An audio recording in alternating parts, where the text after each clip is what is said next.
Hi friends, economics का exam बहुत पास आ रहा है और उस इकोनॉमिक एग्ज़ाम के लिए मैं एक वीडियो बना रहा हूँ, strategies for economics board exam. मेरा नाम है सुमन्य मदान। मेरी 12th क्लास इकोनॉमिक्स बोर्ड में 100 आए थे।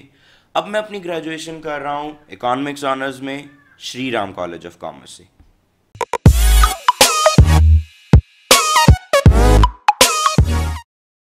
तो सबसे पहले हम देखते हैं हमारी स्ट्रैटेजी दो वेज में डिवाइडेड होगी।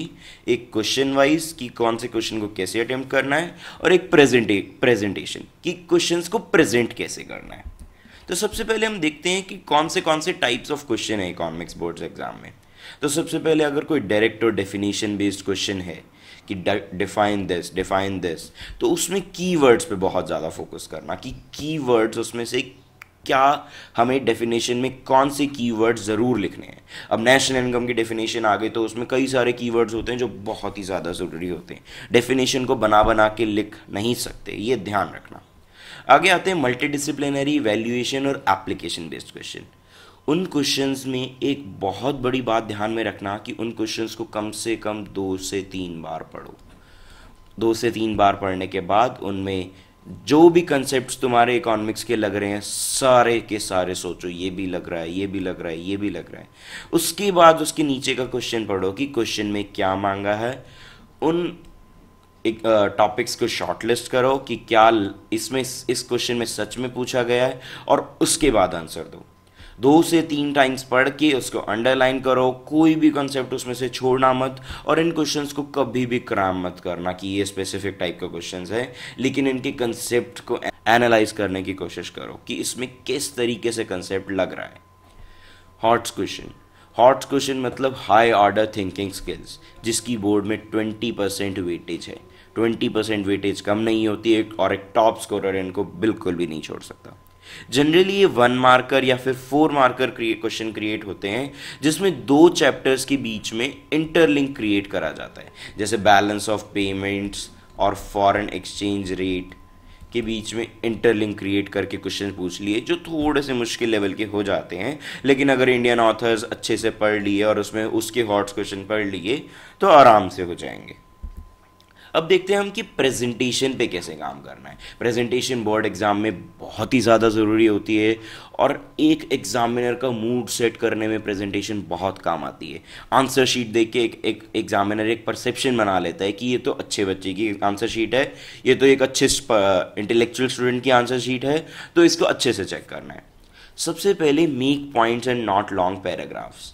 अगर बहुत लंबे लंबे पैराग्राफ्स बना दिए तो कोई एग्जामिनर जिसका मूड नहीं है वो नहीं पढ़ेगा। इसलिए हमेशा हेडिंग दो, पॉइंट्स बनाओ, पॉइंट्स पॉइंट्स। थर्ड पॉइंट में कोई मेन कीवर्ड है उसे अंडरलाइन कर दिया, थर्ड पॉइंट के 2 सब पॉइंट्स बन रहे हैं। तो इस टाइप का प्रेजेंटेशन दोगे किसी एग्जामिनर को तो उसका बहुत अच्छा मूड सेटअप हो जाएगा, और बहुत उसके लिए पढ़ने में भी बहुत आसान रहेगा। अब डायग्राम्स और ग्राफ्स की बात करते हैं। इकोनॉमिक्स में एक परसेप्शन होता है कि डायग्राम्स और ग्राफ्स हम तो हर जगह बना के आएंगे।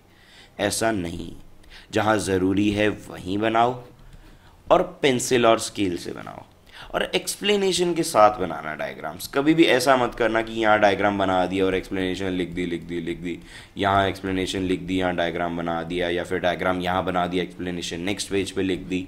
नहीं, ऐसा नहीं करना है।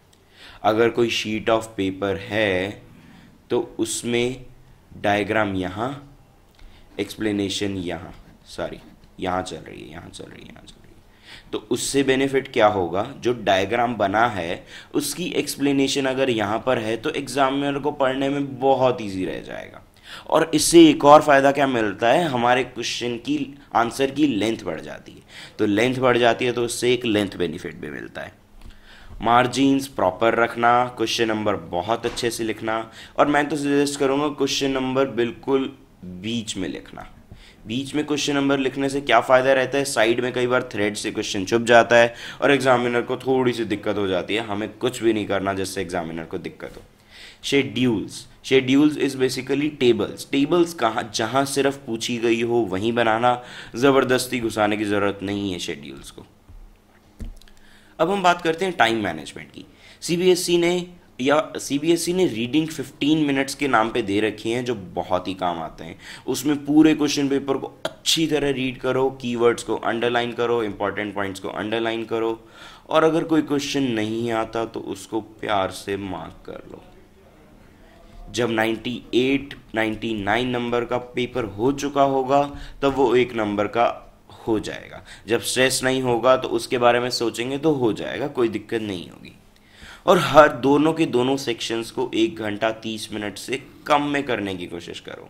थोड़ा सा टाइम रिवीजन के लिए बचाओ, थोड़ा सा टाइम डायग्राम्स को इम्प्रूव करने के लिए बचाओ, जो अंडरलाइनिंग के लिए लास्ट में काम आता है, और कोई क्वेश्चन रह ना जाए गलती से भी, उसके लिए काम आता है। और एक छोटी सी ट्रिक है, मेरी तो हमेशा काम आया करती थी, काम आ सकती है और बहुत प्यार से काम आ सकती है। अपनी वॉच को हमेशा 5 मिनट्स आगे रखना। 5 मिनट से कोई बहुत ज़्यादा फर्क नहीं पड़ जाता, लेकिन एक टाइम बेनिफिट मिलेगा।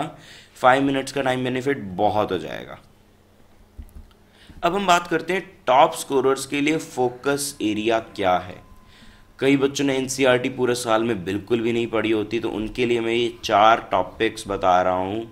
इन टॉपिक्स में से एनसीईआरटी टारगेट करी जा सकती है: profit maximisation, government budget, consumer equilibrium और national income. Difficult level numericals को छोड़ के मत जाना कि ये तो भाई डिफ़िकल्ट लेवल का है, ये नहीं आएगा। बोर्ड में कुछ भी आ सकता है। कई बार टॉपिक्स ऐसे हो जाते हैं जो कन्फ्यूजन क्रिएट करते हैं, जैसे फिस्कल डेफिसिट का इन्फ्लेशन के साथ रिलेशन क्रिएट कर दिया, पब्लिक डेप्ट का फ्यूचर जनरेशन पे बर्डन है या नहीं ये पूछ लिया। मार्केट स्ट्रक्चर की इम्प्लीकेशन अलग बात है, सिग्निफिकेंस अलग बात है, तो दोनों को बहुत ही ध्यान से पढ़ना और दोनों में फ़र्क क्या है ये ज़रूर सोच के जाना। Included not included question national income के हर बार आते हैं और बहुत ही ज़्यादा इंपॉर्टेंट होते हैं। 6 नंबर में आता है और थोड़ा सा कई बार कन्फ्यूजन क्रिएट कर देता है, लेकिन बहुत ही ध्यान से पढ़ के जाना तो हो जाएगा।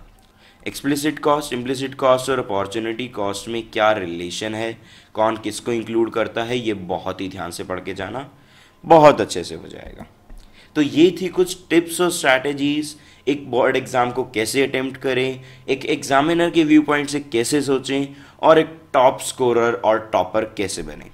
तो मेरी तरफ से इतना ही। Good luck for your economics exam. बिल्कुल स्ट्रेस मत लेना और चिल्ड आउट करके पेपर करना, बहुत अच्छा होगा।